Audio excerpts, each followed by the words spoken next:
ኣብ ዝተፈላለየ ኩርናዓት ዓለም ብምዃን ምስ ሚድያ በትሪ ሓቂ ዘለኹም ከመይ ኣምሲኹም? ክቡራት ተኸታተልቲ ዕለታዊ ዜና እንሆም።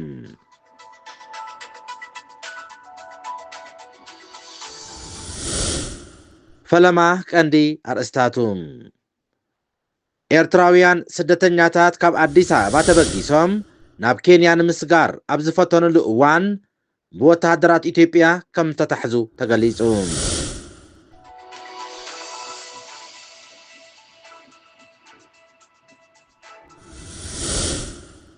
ኢትዮጵያ ንዑደት ወተሃደራውያን ኣዘዝቲ ንጉዳይ ኣፍ ደገ ባሕሪ ኣምሲላ ካልእ ትርጉም ትህቦ ምህላዋ ኤርትራ ከሲሳ።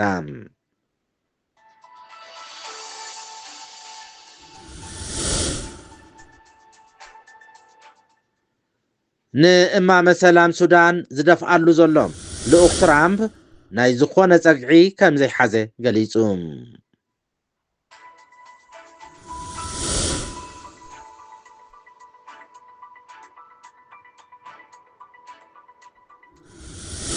ፖለቲካውያን ተንተንቲ ኣብ 2026 ክህልው ዝኽእሉ ዓበይቲ ግጭታት ኣፍሪቃን ዓለምን ገሊፆም።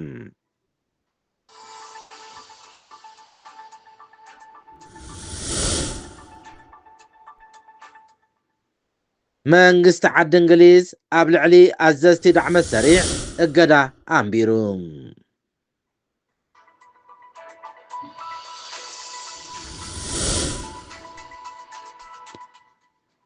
ብጉዳይ ጥሜት ተመዛበልቲ ንመንግስቲ ኢትዮጵያ ዝኸሰሰ ሕወሓት ህፁፅ ፃዊዒት ኣቕሪቡ።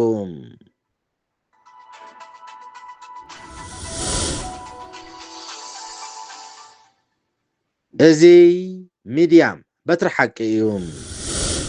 ክቡራት ሰማዕትና ኣርእስታቱ ክሰምዑ ፀኒሕኩም ድሕሪ ቁርብ ደቃይቕ ድማ ዝርዝሩ ናባኹም ክነብሎ ኢና። ሰናይ ምክህታል።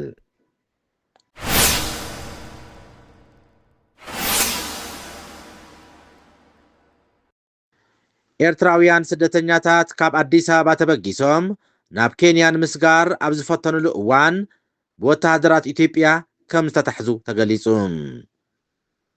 እዚ ብ31 ታሕሳስ ካብ ኣዲስ ኣበባ ተበጊሶም ብደቡብ ኢትዮጵያ ኣቢሎም ብናይ ጽዕነት መኪና ዝጓዓዙ ዝነበሩ ኣወዳትን ኣዋልድን ዝርከብዎም 103 ኤርትራውያን ስደተኛታት ምዃኖም ተገሊጹሎም።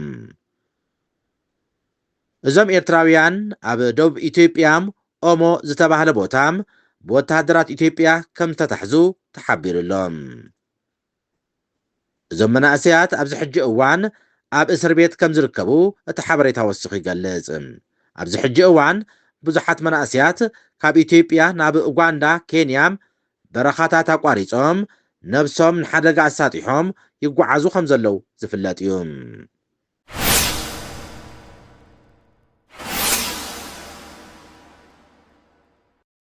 ኢትዮጵያ ንዑደት ወተሃደራውያን ኣዘዝቲ ንጉዳይ ኣፍ ደገ ባሕሪ ኣምሲላ ካልእ ትርጉም ትህቦ ምህላዋ ኤርትራ ከሲሳ። ሚኒስትር ዜና ኤርትራ የማነ ገብረ መስቀል መንግስቲ ኢትዮጵያ ንምብፃሕ ወተሃደራውያን ኣዘዝቲ ናብ ኣዲስ ኣበባ ንኻልእ መዓላ ይጥቀመሉ ከም ዘሎ ወቂሱ። ኣብ ኤክስ ኣብ ዘስፈሮ ጽሑፉ ወፃእተኛታት ወተሃደራውያን ኣዘዝቲ ናብ ኣዲስ ኣበባ ዝገብርዎም ንቡርን ስሩዕን ምብፃሕ መንግስቲ ኢትዮጵያ ኣፍ ደገ ባሕሪ ንምርካብ ንዘካይዶ ዘሎ ፃዕሪ ዘነፅርን ሓያል ድፍኢትን ከም ምዃኑ ኣምሲሉ ብምቕራብ ካልእ ትርጉም ይህቦ ከም ዘሎ ከሲሱ።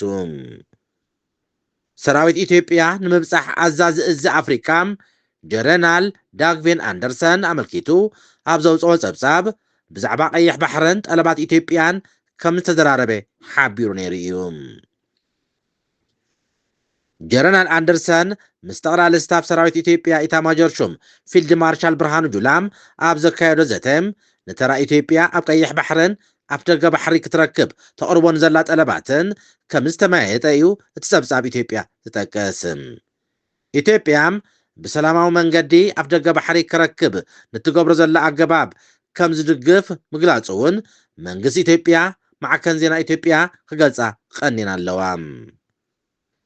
እቲ ኣሜሪካዊ ኣዛዚ እዚ ኣፍሪካ ኢትዮጵያም ናቀይሕ ባሕሪ ብምእታው ዝያዳም ንሰላም እቲ ዞባ ክሰርሕ ትኽእል እያ ኢሉ ከም ዝኣምን ገሊጹ ክብል እውን እቲ ጸብጻብ ወቒሲኹ ይገልጽ።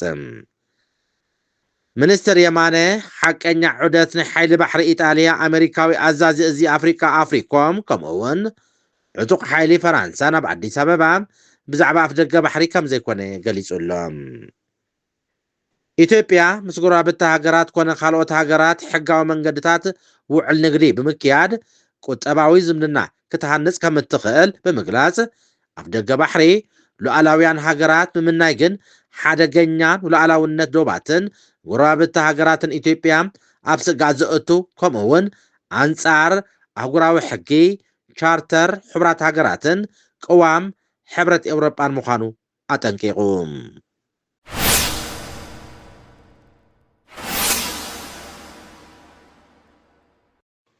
ንእማመ ሰላም ሱዳን ዝደፍኣሉ ዘሎ ልኡኽ ትራምፕ ናይ ዝኾነ ጸግዒ ከም ዘይሓዘ ገሊጹ።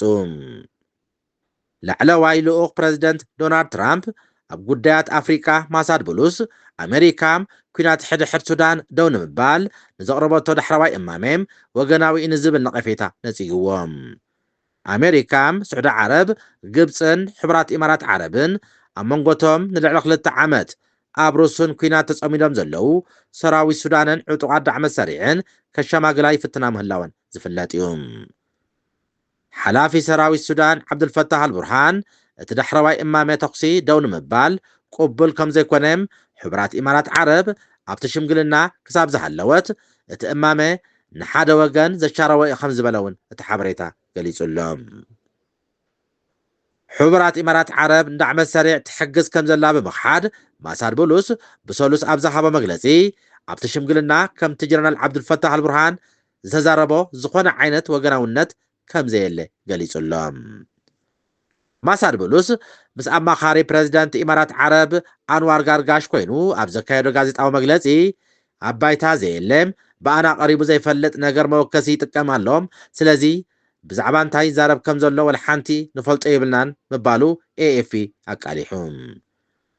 ጀነራል ዓብዱልፈታህ አልቡርሃን ኣብ ዝሃቦ ናይ ቪድዮ መደረም እቲ ዳሕረዋይ እማመ ውጥን ሰላም ትዝኸፍአ ምዃኑ ብምግላጽ ነቲ ምኽንያት ክገልጽ እንከሎም ንሰራዊት ሱዳን ዕሽሽ ዝበለን ዕጡቓት ዳዕመ ሰሪዕ ከም ዘለዎም ክቕጽሉ ዝፈቅድን እዩ ክብል ገሊጹሎም።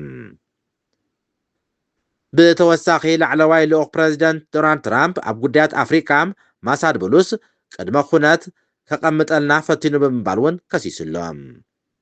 እቲ ጀርናል ንሕና ተጣበቕቲ ኩናት ኣይኮናን፣ ሰላም እውን ኣይነፀግን እንተኾነም ዝኾነ ሰብ ከፈራርሓናም ወይ ቅድመ ኩነት ክገብረልና ግን ኣይክእልን ይኽብል ገሊጹሎም።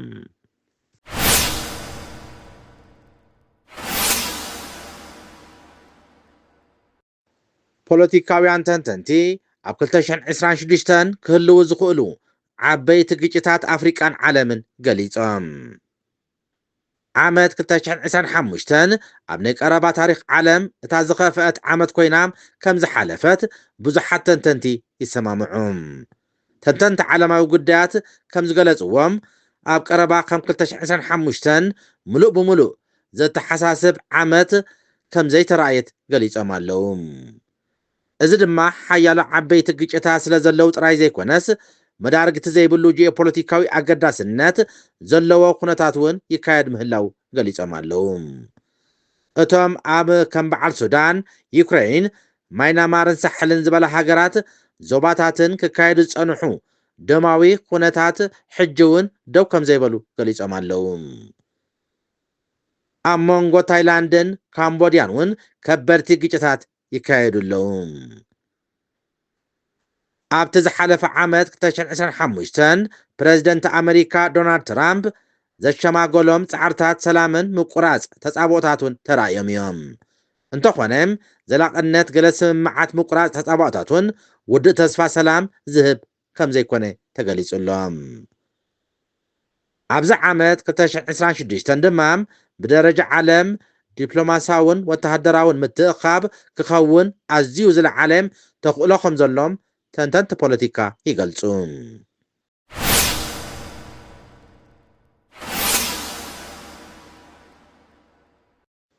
ዓዲ እንግሊዝ ኣብ ልዕሊ ኣዘዝቲ ዳዕመ ሰሪዕ እገዳ ኣንቢራ ኣብ ህልቂት ኣልፋሽር ብቪድዮ ዝተቃልዐ ሓደ ኣዘዚ ዳዕመ ሰሪዕ ብመንግስቲ ዓባይ ብሪጣንያ እገዳ ተገይሩሎም ኣቡ ሉሉ ተባሂሉ ዝፍለጥ ብርጋዴር ጀነራል ኣልፋቲሕ ዓብደላ እድሪስ ኣብ መወዳእታ ጥቅምቲ ሓይልታት ዳዕመ ሰሪዕ ንኣልፋሽር ምስ ሓዙ ብውሕዱ 10 ዕጥቂ ዘይብሎም ምሩኻት ብጥይት ክቐትል እንከሎ ብቪድዮ ተራእዩ ነይሩ እዩ ሰራዊት ሱዳን ካብ ኣልፋሽር ድሕሪ ምስሓቡ ብኣሽሓት ዝቁፀሩ ሰባት ብዕጡቃት ዳዕመ ሰሪዕ ከም ዝተቐትሉ ይእመን ጸሓፊት ጉዳያት ወፃኢ ዓባይ ብሪጣንያ ኢቬት ኩፐር እቲ ኣብ ሱዳን ዝፍጸም ዘሎ ግፍዒ ኣብ ሕልና ዓለም በሰላ እዩ ድሕሪ ምባል ድማም እዚ ድማ ከይተቐፅዐ ከም ዘይተርፍ ገሊጻ ኣላ ዓባይ ብሪጣንያ ኣብ ልዕሊ ምክትል ሓላፊ ዳዕመ ሰሪዕ ዓብዱራሒም ሓምዳን ዳጋሎ ሓዊሱ ካልኦት 3 ኣዘዝቲ ዳዕመ ሰሪዕ እውን እገዳ ገይራላ ሕብረት ኤውሮጳ ኣብ ሕዳር እገዳ ዝገበረሉ ኣዛዚ እቶም ሓይልታት ዓብዱራሒም ሓምዳን ዳጋሎ እውን ኣልፋሽር ኣብ ትሕቲ ቁፅፅር እቶም ሓይልታት ድሕሪ ምእተዋም ኣብ ዝነበራ ሰዓታት ኣብታ ከተማም ኣብ ዝርከብ መደበር ሰራዊት ክዘውር እንከሎም ኣብ ሓደ ተንቀሳቀሲ ምስሊ ተራእዩ እዩ ንክልተ ዓመትን መንፈቐን ብሰንኪ ኩናት ዝተበታተነት ሱዳን ብከቢድ ዓንያ ከም ዝትርከብ ተገሊጹሎም ብኣጻብዕ ዝቁፀሩ ተበግሶታት ሰላም ፈሺሎም ሓደ ካብኦም እኳም ንዞባውን ሓይልታት ጻጽ ክገብር እውን ከእምን ከም ዘይከኣለ ክፍለጥ ተኻኢሉሎም